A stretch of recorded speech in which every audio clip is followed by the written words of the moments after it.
Welcome to Power Moves, where we break down strategies, stories, and opportunities shaping business, economic growth, and community right here in Prince George's County and the region. I'm Alexander Austin, President and CEO of the Prince George's Chamber of Commerce and co-founder of Power Moves. And I am Rose Johnson, founder of the Spotlight DMV and also co founder of Power Moves. I am so excited to be here with you, Alex. Rose, same here, and it only makes sense.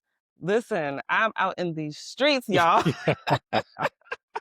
If you are following me on the Spotlight DMV, I'm all up and down Prince George's County, making sure folks know about what we have going on right here in the county because there is so much happening and everybody does not know how to tap in. You're right. You're right. I mean, the opportunities are here, whether it's business growth, procurement, partnerships, but oftentimes you hit the nail on the head. The gaps of where awareness and access meet don't always connect, and so this is the perfect opportunity to showcase it. Exactly. And those gaps are exactly why this show, Power Moves, exists. 100%. So let's start there. What is Power Moves? So when you think about a power move, it's a strategic decision. It's something that positions you for growth, whether that's starting a business, expanding, or stepping into new opportunities, which I think, given the last 14 months, we're all kind of faced with those, right? In some form or fashion. So I think we're at a pivotal place where everyone is considering what a power move is. Yeah, yeah. And I really like that because that's exactly what I'm seeing out there. Pivot was a big word Mhm. coming into the pandemic and COVID.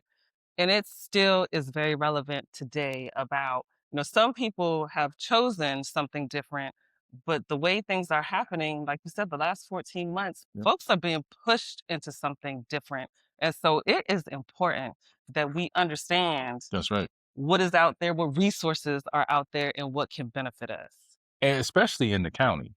When you think about, and really across the region, but the county specifically with our demographic makeup is very unique because we have a high concentration of Black and Brown. Yeah. We have the county's majority led by women. Education is prominent. We have universities across the wise. We got four college universities. We got Yeah. almost a million people close to. I mean, I could just keep going on and on.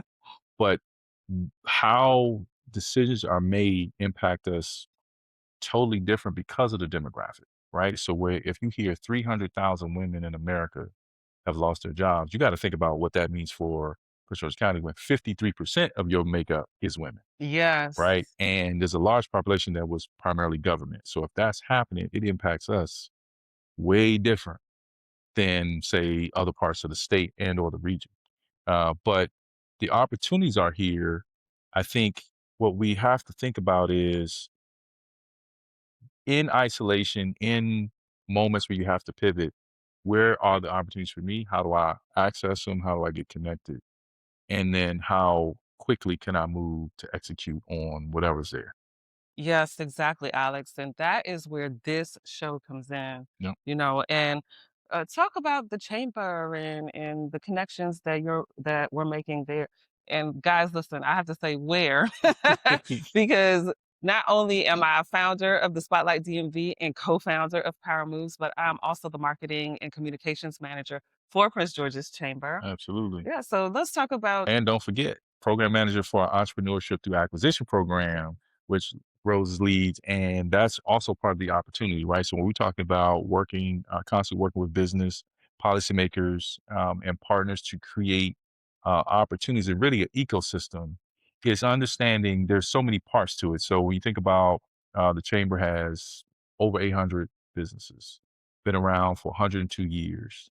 So there's a lot of opportunity there to understand what the business community needs. We have small businesses, we got large corporations, then you got businesses in the middle. And the driver really are the businesses in the middle because they are the bridge between small and large corporate. Then you also have policymakers, right? So you don't have, I always say, you don't have business without community, you don't have community without business. The policymakers are critical to how we live our lives, right? So right now we're in legislative Maryland General Assembly, which is the 448th General Assembly, and this session over 90 days really governs how we're going to live our lives. Yeah. right? Whether it's community impact, social impact, business impact, all of it is going to happen in this consolidated opportunity. So Yeah. from the chamber, the whole point of I think where a chamber has a lot of value is where all of these things meet in the middle, right? It's a centralized point where elected officials, policymakers, all of those that support, policy, businesses, strategic partners who we work with, all meet to help the community move forward. And it's not exclusive. It's not, Yes. hey, there's the business community and then there's residents. No, no. It's one community. One It's community. one community. Mhm. And so our job is to make sure that that connected tissue stays connected and it's not divisive around policy that may or may not necessarily seem as favorable for one group or another. Yeah. And Alex, that is where I come in with the work that I'm doing Mhm. through the spotlight, talking to business owners, creatives, entrepreneurs, the Yep. community, and making sure that their stories are being amplified because a lot of times when you're boots on the ground doing things in the community, those are not the stories that are getting told. Absolutely. But coming out of Prince George's County, I think it is so important that we begin to share those stories on a larger platform because there are eyes on us and Oh yeah. folks looking at what we're doing here in the county. And, not to get too deep into legislation and Mhm. policy. However, this year is a very important year at the county level for the midterm Oh elections. yeah. Every seat on the council is up for reelection. Mhm. We have Steny Hoyer retired, Big and time. we have what, maybe 17 people running for that spot. It feels like it, right? Yeah, and so like you said, those 90 days are so important in Mhm. the whole ecosystem of what then comes down to shaping Yeah. what happens here in on the county level Yeah. and also working in partnership with what's happening at the state level and at the federal level. Absolutely. I mean, I think this is where the worlds come together, because you talked about something that I think is extremely important. The one thing that I have realized in the role as president CEO and in my travels is that everybody watches Prince George's County, Yeah. whether they want to admit it or not. The demographics, how we swing votes, the population, the level of talent that is just birthed through Prince George's County. Anywhere I travel, and I say I'm from Prince George's County, people pinpoint something, right? Mm-hmm. Now it's extremely important because the state is moving aggressively toward a more business friendly system. So there's legislation there. There's talk of data centers and energy. Yeah. There's elections happening at the county level and at the state level and at the municipal level, Yes. right? So that all of those things are happening at the same time. And where we can have tremendous impact is understanding what position we play in Prince George's County in the global economy. In playing that position, we're helping the state play in the global economy, Mm. right? But we have a very solid foundation in place in the larger, broader economy, whether we realize it or not. 100%. And just like you're saying, we're not just looking at Prince George's County Mhm. in a bubble. We're talking about the region Yep. really. And because if you're trying to grow, you can't just look at what's happening around you. You have to understand what's possible. That's right. That's right. That's right. So I would say, when you think about what's happened, right? Again, I'm going off on a little bit tangent, but what's possible has yet to be imagined, Yeah. right? Part of where I think we're going to have a lot of input is bringing together the things that you're doing every day. Everyone gets a chance to see how beautiful Prince George's County is. You have to 100. be from Prince George's County to really know it, And right? even Like uh, e- even the people that live here sometimes, I feel like we're so privileged, we are. especially folks that have grown up here, Mhm. like me, all my life. I'm just very privileged to live here, but I feel like a lot of people don't understand that this is a unique situation here for us. Very much so. Very much so. And I want to bring that. So, born and raised in Prince George's County. Well, I went through K through 12 in Prince George's County. 1 year community college. So from K to first year college was all Prince George's County. That's Mm. all I knew. right? I get a chance to leave after college and travel throughout the Southeast, and I got a real appreciation for Prince George's County when I left. Mhm. And I was able to look from the outside to see a lot of different things that we have by default that most people around the country are still working towards. Yeah. Now, fast forward to this role I'm in now, I get a chance to travel and talk and have a different conversation, but it's still the same thing. You think about 10 things that you need for economy to grow. You think about the last administration that was very focused on diversity. Mhm. And you think about the current administration, which is kind of reversing that decision. There are still areas and pockets in America that are looking to move forward, and we wake up into it every single day, Yeah. right? So how do 100%. you how do you manage that when country's trying to move forward or stall and you're in it, Yeah. right? And it's like, well, out of 10 things you need, we have 7 just by being here. Well, so, to that point, I want folks to understand what they're going to be getting from this show Mhm. whenever they tune in to listen to us. And just recently, at our Business and Economic Summit in January, we had John Hope Bryant come Yes. and talk to us about some of the things that he's seeing. But if someone is listening Mhm. and they want to know about what's going on here, what's going on regionally, what can they expect? I think the number one thing is walking away with clarity. Like you want to get clarity on where the opportunities are, where they exist, how to position yourself to take advantage of them, number one. But also, I think too, we have to just information share. Information is currency. And if I'm not clear on where I'm going and I also don't know what's out there for me, my next step could be in any direction. So we can provide some clarity in terms of, hey, here are some lanes and some possibilities, but also here's a plethora of opportunities that, you can seize. And I think emotional intelligence is important right now because being able to see the next step or see the horizon sometimes can lift people from the fog. Yeah. And that's all you need. You just need to see that I have a shot, right? Or see that there's a way. And then you go from there. No, that's awesome, and I'm gonna get into my story in a little bit because that resonates with me Mhm. because of how I got to where I am, and I think a part of what you're saying too about having some insight Mhm. into what is happening because as I said, I'm heavy in the community, and a lot of what I hear people talk about is why don't we have this type of restaurant or Mhm. this type Oh, of shopping. you want to have that conversation? Well, just, I want people to understand some of the things Yeah. that they'll be able to Yeah. understand tuning into us Yeah. because doing this work here at Mhm. the chamber and listening to some of the hearings and the Mhm. meetings that are happening, that's when I really began to understand what it takes to develop a community. Oh, yes. A lot of people they look at the median Mhm. dollars, this is how Mhm. much money this community is making, why can't we have what these other communities are having? Amen. But we have a whole different setup. And, we don't have to get deep. We I will was like, "I'm get deep ready. into I'm that ready. at I'm some ready." point. We don't have to do that today, but it takes more than looking at median incomes to Yes, determine what will bring viable development, that's right. what's going to sustain retail and development.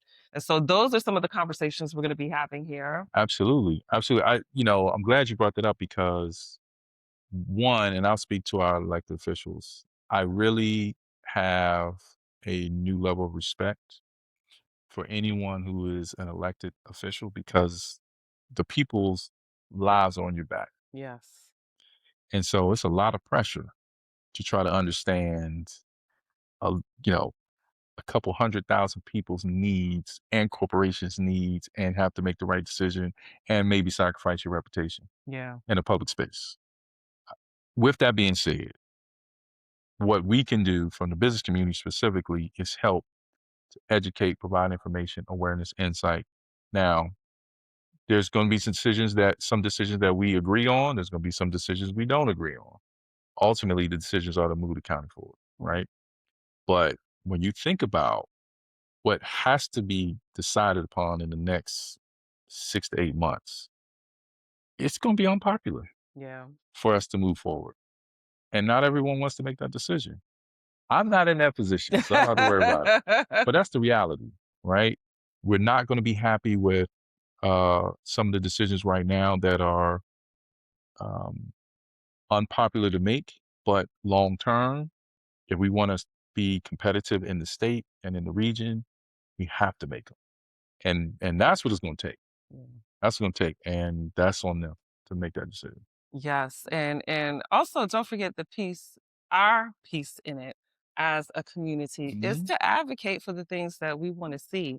And so another part of what we'll Hmm. be discussing on this show is access. Yep, And that's a big piece of the work that the chamber does. So tell us that's right. about the That's access. right. So when you think about access, right, I can tell you a couple things that I always hear. Man, we need access to capital. Like, what is access to capital? And it's I wish we could just go pull money off of the tree. I wish we could convince lending institutions, all of them, to just have loose requirements. Doesn't work that way, right? What we have to do is make sure that our businesses are prepared to take on the risk that they're asking for, because that's how the banks look at it, right? Yeah. So that's number one is, hey, how do we provide the information, the resources, the tools, the learning sessions to make sure our businesses are ready to take on whatever risk they want to take? The next part is sustainability, because now once you get it, now your job is to return that capital Yes. and grow your business. That's hard to do if you're wearing multiple hats.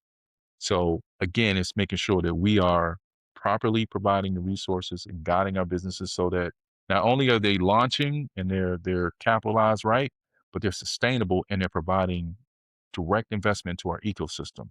And then going into hiring the talent that we need and the training. And now they're scaling, Mm. right? Because when you can scale and you have a viable workforce, and a workforce is, let's say, a living above means, and what happens is those restaurants and those Whole Foods, they start paying attention to that, right? And Exactly. then you start pouring into the school system, and next thing you know, you get more corporate investment, and then we make legislative law that is easier for business, and now you have this ecosystem of viable sustainability.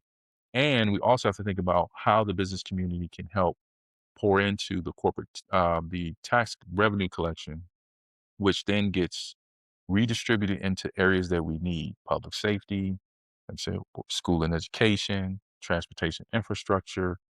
You need all of those things and housing, not just housing, and housing. And housing. Yeah. Yeah. So if you can do all those things, but it's going to start with that anchor. It's going to be that corporation. I will name no industries, but I have one or two that I think could, and it's the one thing that you need. And I'll leave a hint for the audience. Think about this. What is one thing that all companies want to be close to? It's probably the thing you need the most.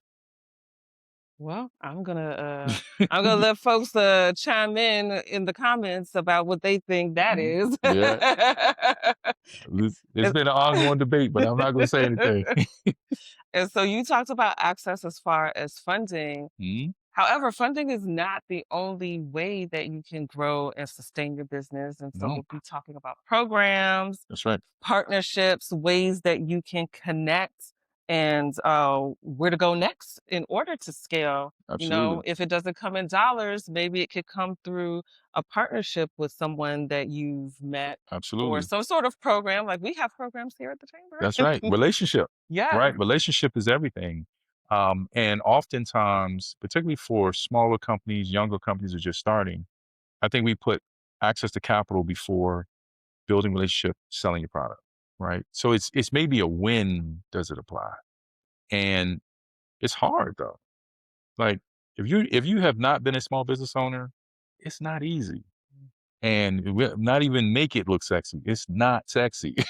It's hard work, Yes. right? Long nights, long days, creativity out the wazoo. It's stressful. These are the realities. But if you can work through it, build your systems, win back your time over time, it becomes fruitful. Yeah, and to that point, you know, those are the conversations that you'll find here. We're not just talking about the wins, but also the challenges. Yep. What did you have to go through? I just recently spoke to someone that decided to open up a new business, and it's been open for a few months now. And what they told me was that they thought that their idea was so great and so brilliant that people were just going to flock.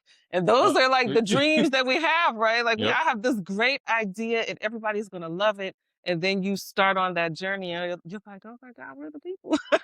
Look, I can tell you. So, and Rose, you will testify to this as a chamber. Just all of us, right? The entire staff. We are sometimes counselors, right? Sometimes we just that shoulder so you can vent. This is real, right? We hear member challenges all the time. But the beautiful thing is most of us have been through what our members are going through. So we understand what you need to navigate through, how we need to get through it. And also we're there to help, right? We can't solve every problem. We're not going to solve every problem. But what we can do is help get you in the right direction so that the problem can be solved. Yeah. And sometimes it's just, hey man, I'm frustrated with this process or that process or this didn't happen. What can I do? Well, let's invite them to the network event and start making sure they get connected. Hmm. Right. That Hmm. spark. Sometimes you just need that one thing or that motivation to get back on track and make it happen. And so, speaking of that one thing, we're going to have a signature segment that we do every episode called the Power Move. And it's going to be about exactly what we're talking about. What was that pivotal moment or a challenging moment that you have had in this journey? And so we cannot be talking about this and not speak about our own. Oh man, So, I have plenty of power move yes. So moments. tell us, give us one example. Okay. All right. So yeah, so let me just kind of give my background. So one move, I'll tell you this from the very beginning. Anyone who knows me, I just was infatuated with football. Wanted to play football, football, football. Wasn't the best athlete because I didn't train and prepare. I try to teach my son now, like, hey, you got to put in the work. It wasn't until later in my career that I realized that you do have to put in the work and be hyper disciplined. I just kind of took it for granted. And so one day I woke up and I called my frat brother and he tells the story time. I said, yeah, I'm gonna go to the NFL. Mhm. You called your frat Yeah. brother and said He was like, he lost his mind. that? But he was like, I got you, dog. I got you. I said, all right, cool. I said, tomorrow morning I'll be out 6 a.m. I'm running 2 miles every day. I just started running. I was like, I have no shot of how I'm gonna get there. But I know I'm gonna just try. So I dedicated years to just trying to get there, trying to get there. So after college, I ended up playing indoor football. When my first team was in South Carolina, that was my first experience, and I went to Texas twice. And then I finally got my shot in '05. I got a call to go up to the Bills and work out. And I quickly realized, and mind you, when I tell you I was working out Friday nights before I went to the club, I'm in the gym. Just beat myself down because I'm like, yo, I'm going. Running on Christmas I'm up at run and shoot. I'm walking to run and shoot in December. Like I did not care, but I was so dedicated to getting this goal. And I knew, and I had friends that went to the league and, got to know their experience. But I just worked and I just said, hey, I'm just going to do whatever I can. I finally got my shot. And that workout was so intense. I thought I was in shape and I was not in shape. Mhm, mhm. And I said to myself, okay, if I do not get a call, I'm not really that mad. I'm not that mad. I know I can compete in this level, but it was the fact that I said it, 4 years prior that I was going to get my shot and I worked tirelessly to get it and I finally got it. So the lesson, yeah, I was hurt because I was like, I definitely didn't get the call. And I realized, okay, this is where the buck stops, right? And I was cool with it because I was like, all right, well, I got my shot, worked out, whatever.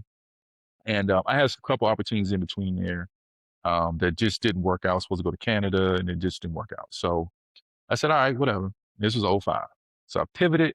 Actually, it was '04. So I pivoted and then I ended up taking that same discipline, got into real estate, did very well in real estate and reinvested into indoor football. So I ended up, Wow. so, and let me tell you another story behind this, but that moment was like, hey, the things that I had to do to try to, make my way, had to leave, you working for no money, like you're just doing all kinds of stuff. I want to give that opportunity for players here So they did have to leave, right? Because a lot of talent here, you got Yeah. all these colleges. I knew players that were playing. I'm like, hey, I want to give a shot, right? And so I took my money and reinvested in the thing that I knew, which was football.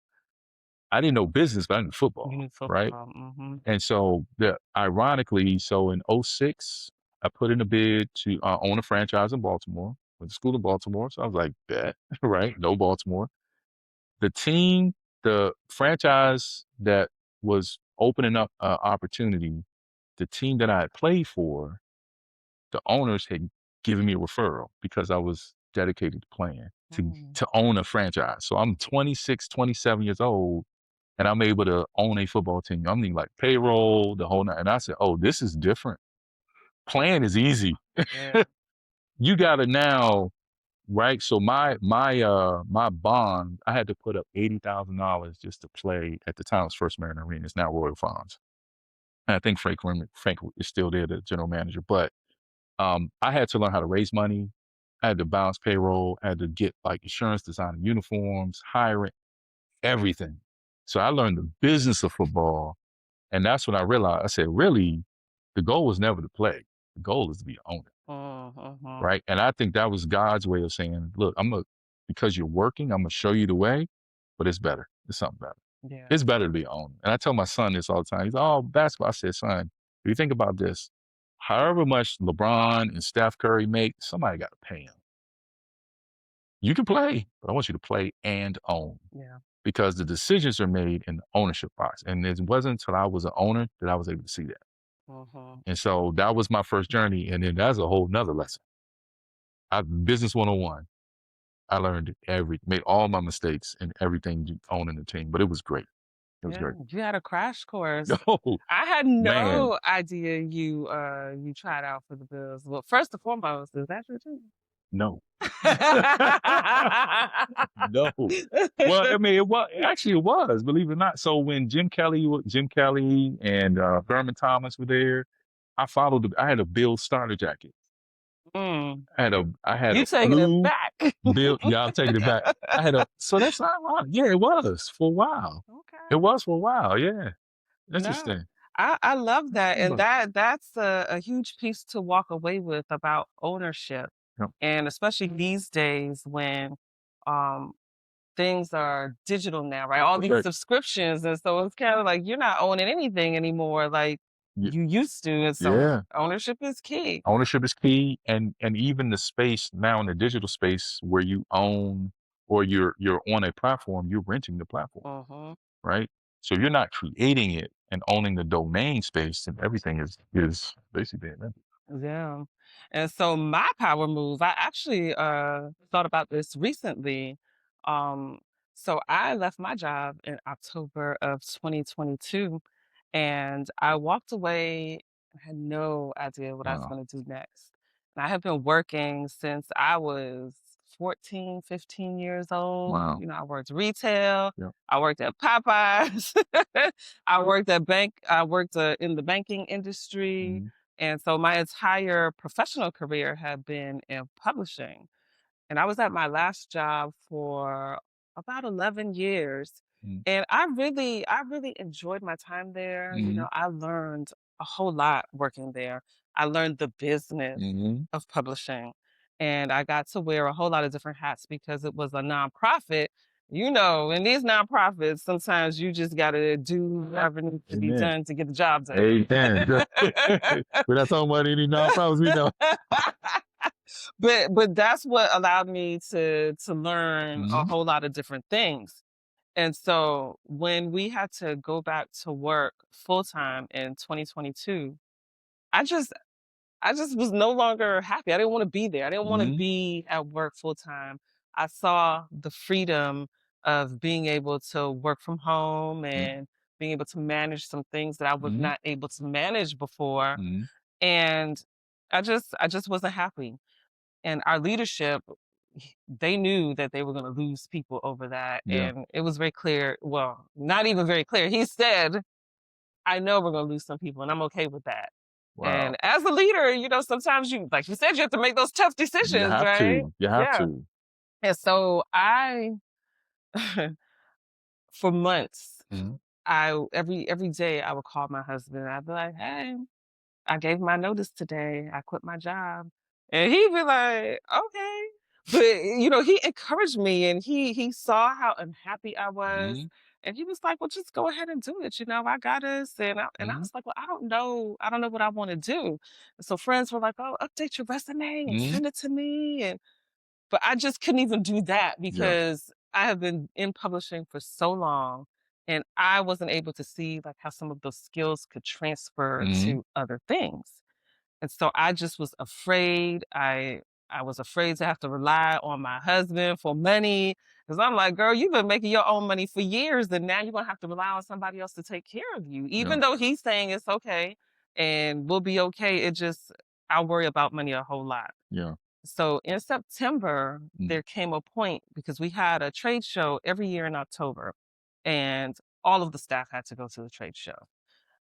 And I had to decide because I didn't buy my flight yet. Mm. So I was like, You're delaying another flight. it's That's a September yeah. and this thing is next month and it's going to be so expensive. And they're going to be mad that I bought this expensive flight. Mhm. And so that morning before I left, I was like, I have to make a decision today. Today has to be it.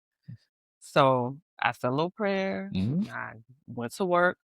So I get to work and I meet this woman coming in and we're in the elevator together and, Mhm. just chit chatting. I like to talk. So we chit chatting and she's complimenting me on my outfit and all this and that and telling me I look like good Mhm. energy. So anyhow, she gets off on the same floor as me and turns out she was a courier picking Mhm. up a package. So I give her the package and as she was leaving out, she turns back to me and she said, "Whatever you want to do in life, I believe that you can do it. I see it Yeah. in you." Wow. I said, "Oh my gosh." Wow. I said, "That was God." That Mm, definitely God. God, That was yes. definitely God. If not, it was the Oracle from the Matrix. It And was this was one of 'em. some random No, woman. listen, Yes. man. So that day, because every month we had a one-on-one with our Mhm. supervisor, and Mhm. so I had a one-on-one with her that day, and I Mhm. ended up telling her that I was resigning. I gave my resignation that day. Wow. And she tried to talk me out of it, and I Yeah. told her about the woman that I had met and what she said to me, and she just started crying. And Wow. she was like, "Wow, you gotta do it." You have to do it. And so I ended up giving my resignation, Mhm. and then I was depressed for months. Why now to explain that though, because I think that's a good see, that's one thing Yes, we do have to talk about yes. is the mental health aspect of entrepreneurship Mhm. or just without knowing what's next, Yes, right? exactly. Because at that point, I was doing the spotlight. Mhm. I have been talking about Prince George's County for years Mhm. without having anything, just Mhm. because I love my community Yep. and I want to share the good things that are happening. And so in 2021, I started recording my friends Mhm. on Zoom, and we would just talk about some of their businesses. And some of them started new businesses Mhm. in 2020. And by 2021, they were already hitting six-figure profits. Wow. And so Wow. I wanted to highlight that, like, Yeah. look at what people are doing, And so I started the spotlight in 2021 unofficially, Okay. but in my mind, I'm like, well, there are all these talking heads already, and Mhm. there's major news outlets. Like, who cares about what I have to say? And Mm. so I didn't really think that it was a viable business, even though I did start it as a business. So I started it as a business, and I just wasn't sure what to do, or I wasn't clear about what it could be. Mhm. So I just started going to a bunch of free events. Like I said, I cared Mhm. about money, and I didn't have any money. That was the motivator, but that was the motivator. That's Yes. the motivator. And so I would just go to any free event. I would go Mhm. to museums during the day Mhm. and I would record things. I would talk to Mhm. people. And then I would start posting it on YouTube and on Mhm. Instagram. And that's how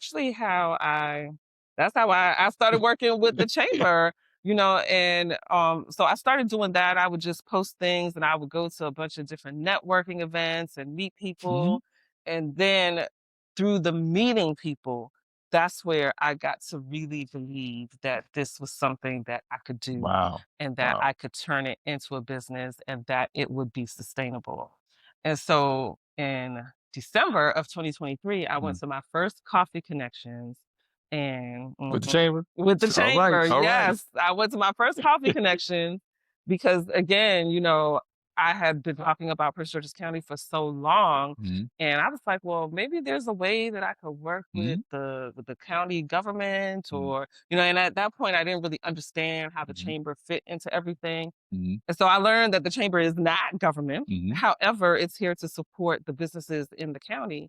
So I went to the first Coffee Connections and I enjoyed it so much. I got to meet the people that were Mhm, there, mhm. and Ted, our business development Yep. person. Ted's amazing, man. He's Ted's dope. Ted amazing. Wright the 3rd. Yes, he followed up with me like a week later, and just off that Yep. conversation with him and the coffee connections, and mind you, I wasn't making any money at that point, but I paid for a membership that December, and I have not looked back. I just started going to any event Mhm. that I could go to. Yeah. I would just show up, and then it got to a point where you guys were calling me, "Hey, can you come to this event and take some footage? That's Do some right. stuff for social media." That's right. Yep. And here we are, and it really took a lot of going through days where I didn't want to get up and go out because I felt like I didn't have a story to tell at that Yeah. point. I don't have a winning story to tell yet, so why am I even going to this event? And anytime I felt like that, I would still push through and I would go, and I would meet people Yep. that would help shift my mindset, even if it wasn't like something happened through the relationship. Mhm. It helped to lift my spirits being around other people that were trying to achieve some of the same things that I was trying to achieve. I think that's a very good point because mindset is everything. But also as an entrepreneur, I think people don't realize fear is always present, Yes. right? But it's overcoming that fear. And you never know. A lot of what you're saying is, hey, I just put one foot in front of the other. And not to be biblical, I know we just passed Easter, but essentially that's what the Bible says. Yeah. You put one foot, I do too. Mhm. Faith of a must, I mean, it's just constant, right? So, I would say for me, learning that in my sports career, the position I played was a defensive back. You're always on the islands, these defense back, you're always used to losing and have an opportunity to recover, make another play. So when that translates into business, failing is scary, but not enough to hold you back because it's your condition, right? So when people think about some of these programs that we bring to the chamber, I don't know if it's going to work, Yeah. right? But I know we're going to try it, right? And it's the hey, all I want to do is make sure we'll talk about this is put one foot in front of the other. I'm big on systems and processes. That's why. There's just one foot in front of the other. Coffee Connection started from an idea. I remember the first one was in February. I started in December. Did the first one in February. December 2022. The first one was in February 2023. We were at Love Life Cafe in Laurel. Mhm. We had 15 people. That was the first one. I said, hey, we're gonna offer this. We're gonna cover it. Never been done. We're just gonna keep doing it. Get better, get better, get better. We made mistakes. We made a lot of mistakes. But also we kept the narrative to just networking to the point where we've had some coffee connections where over 100 people Yeah. in there, Yeah. right? And people look forward to it. And what happens is people come and they're making connections. Then we created a standard say, hey, you got to have at least 4 people. You got to connect with these because not everyone is comfortable introducing themselves. It's hard, Yeah. right? And you might be tired, fatigued. You pretty much don't want to be there. You might be in a rush. Hey, how do we make this worthwhile? Right. So, but that's just constant evolution. And then Right. it takes the right team, right? It takes a team of people, like you say, who come in and they're motivated to get things done. Like yourself, like Ted, like Danielle, right? Like Donna. They get it done. We get They it get it done. done. And so to that point, Alex, before we wrap up, Mhm. let the folks know what's happening next. Make sure they're tapped in. Yeah, so we got a lot of stuff happening. I can put my paper down because I can tell you. I'm gonna look right in the camera and tell you. But no, this month, so actually tomorrow, we have our coffee connections, annual coffee, our monthly coffee connections. At the end of the month, we bring our legislators to Prince George's County through our Prince George's delegation to talk about the legislative wrap up, what happened at the 448th session. It's going to be at Woodmore Country Club, May 19th, which is a Tuesday. We're going to have our annual golf tournament. Also at Woodmore, looking forward to that because last year we had beautiful weather. We're hoping that the golf gods they bless us again Yeah. with good weather. And then our state of the chamber, which wraps up our fiscal year, but happens in June. It'll be June 25th, and so we're going to give a very thorough report of what the state of the chamber actually is. So I'm looking forward to it. And on the spotlight side, you can catch me next on May 2nd at C&J Migrants Gala. It's a fundraiser to raise funds to help immigrants that are here in Prince George's County. And so wrap Oh, wait a minute. Can't let this go by. Someone got an award recently and was recognized as one of the top 50 women in Prince George's County. I'm not yes. going to say any names, but their name starts with an R. I'm so excited to have been nominated as one of the 50 women to know here in Prince George's County. Hey, you God. earned it. You earned it. That's Well, dope. thank you. Thank you. And guys, if you want to know who you need to know in Prince George's County, make sure you are tapped into Power Moves. Power moves. Yes. So Alex, thank you so much Thank for you. this show. And I'm looking forward to coming back and Hey, listen, we'll see you at the top. see you at the top.